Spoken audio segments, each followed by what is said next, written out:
కృష్ణ కృష్ణ కృష్ణ బ్రతుకునిచ్చిన నీ దివ్య భావమెరిగి కృష్ణ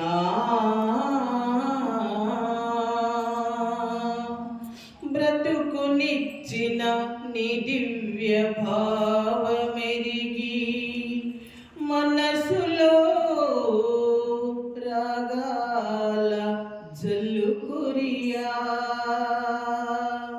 పల్లికి తిని నోరార లోన తేనెలూరా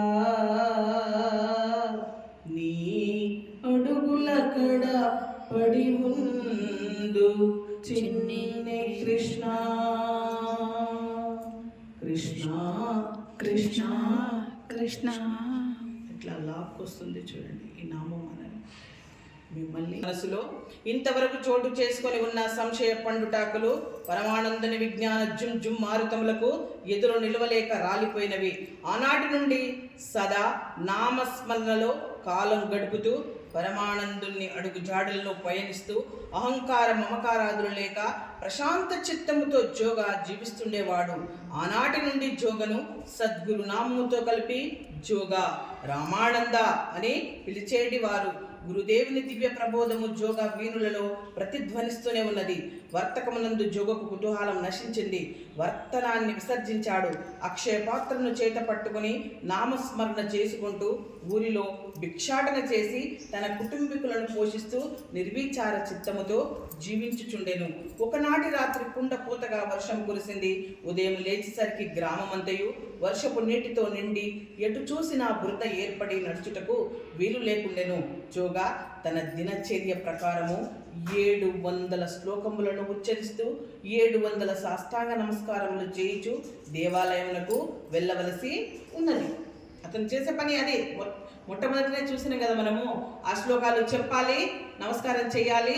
ఆ భగవద్గీత మొత్తం శ్లోకాలు అయిపోతే తన గుడిలోకి ప్రవేశం చేస్తాడు. అలా చేయాలి.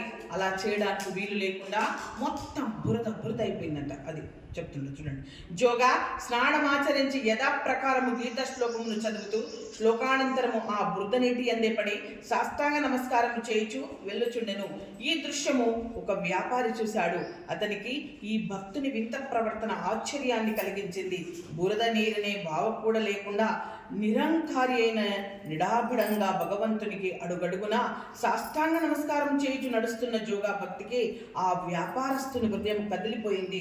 వెంటనే వెళ్ళి ఒక నూతన పీతాంబరమును కొని తెచ్చాడు. జోగను సమీపించి నమస్కరించాడు. పీతాంబరమును గ్రహించవలసిందని జోగను ప్రార్థించాడు. తనను ఆశీర్వదించమని ప్రార్థించాడు కూడా. అది చూడండి.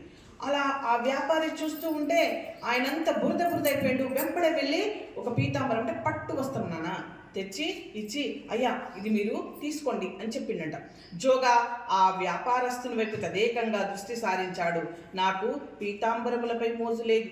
నా మనసంతా విఠలుని పవిత్ర నామమునందే లగ్నమై ఉంటుంది. భగవానుని నామస్మరణ చేస్తూ భిక్షాటన చేసుకొని జీవించే నాలాంటి వారికి ఈ పీతాంబరాల అవసరము ఏముంటుంది? దయచేసి తీసుకొని వెళ్ళవలసిందని జోగా వ్యాపారస్తునికి తెలియజేశాడు. జోగ ఎంత వద్దని వారిస్తున్నను వినకుండా పీతాంబరమును జోగ హస్తములలో ఉంచి, ఇది కూడా పాండురంగని సంకల్పమే అని భావించి మీరు ధరించండి, మీరు కాదంటే మనసును గాయపరిచిన వారవుతారు అని పలికి వ్యాపారి వెళ్తాడు. మరునాడు ఉదయాన్నే యథాప్రకారం స్నానమాచరించి వ్యాపారస్తుడు ఉంచిన నూతన పీతాంబరమును ధరించి దేవాలయానికి బయలుదేరాడు జోగా. అది అతని చేతిలో పెట్టి వెళ్ళిండు. అతని ఇంటికి వచ్చేసిండు. మళ్ళీ నెక్స్ట్ డే ఆ వస్త్రాన్ని ధరించి బయలుదేరిండట. సాష్టాంగ నమస్కారం చేయనప్పుడు పీతాంబరము మలినమవుతుందనే భావన కలుగుతుంది. పీతాంబరమును నడుముకు బిగించి, వినండి నాన్న, బాగా అర్థం చేసుకోండి, కంట్రోల్ అవుతుంది కదా, చూడండి. పీతాంబరమును నడుముకు బిగించి మట్టి కాకుండా ఉండుటకు సాష్టాంగ నమస్కారమునకు బదులుగా మోకాళ్ళపై కూర్చుని నమస్కరిస్తూ కొంత దూరము ప్రయాణము చేశాడు. పట్టు చీర కట్టు కింద కూర్చుంటామా మనము? చెప్పండి. ఒక 10,000 చీర కట్టుకొని వెళ్ళాం అనుకో, ఎక్కడన్నా కూర్చోవడానికి మన మనసు ఒప్పుతుందా? లేదు, పాడైపోతుంది మా చీర.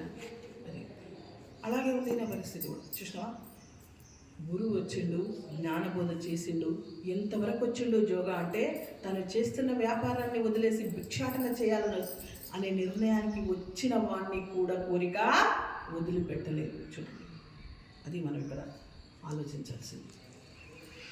700 శ్లోకాలు చదివి శాస్త్రంగా నమస్కారాలు చేస్తూ రోజు ఆలయానికి, అంటే నేను ఎందుకు చెప్తున్నా అంటే అలాంటి వాళ్ళ పరిస్థితి అలా ఉంటే ఇంకా మనమేంటి చూడండి,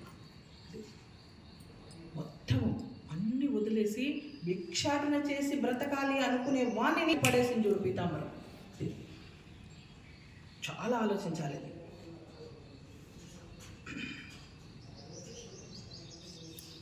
ఈరోజు పీతాంబరం పాడైపోతుందని మోకాళ్ళ మీద చేస్తుండట. చూడండి, పీతాంబరము మలినమవుతుందనే భావన కలుగుతుంది. పీతాంబరమును నడుముకు బిగించి మట్టి కాకుండా ఉండుటకు సాష్టాంగ నమస్కారమునకు బదులు మోకాళ్ళపై కూర్చొని నమస్కరిస్తూ కొంత దూరం ప్రయాణం చేస్తాడు. అది చాలా కష్టతరంగా కనిపించింది. సాష్టాంగ నమస్కారం చేస్తే పీతాంబరము మట్టి పాలవుతుందని భయము ఆవరించింది. ఇక చేయగలిగింది లేక మిగతా సగం దూరం నిలబడి నమస్కరించుకుంటూ భగవద్ దర్శనాన్ని, చూడండి ఎట్లా ఉంది కథ, భగవద్ దర్శనానికి ఆలయానికి వెళ్ళాడు. చూడండి, ఎన్నేళ్ల నుంచి చేసిన తపస్సంతా ఏ విధంగా తయారైంది చూడండి. అది ఇక్కడ ఆలయంలో స్వామిని దర్శించాడు, కీర్తన పాడాడు, కానీ స్వామి ముఖార విందము చిన్నబోయింది. శ్రీరమణి హృదయాంతరంగా మంగళకర కరుణా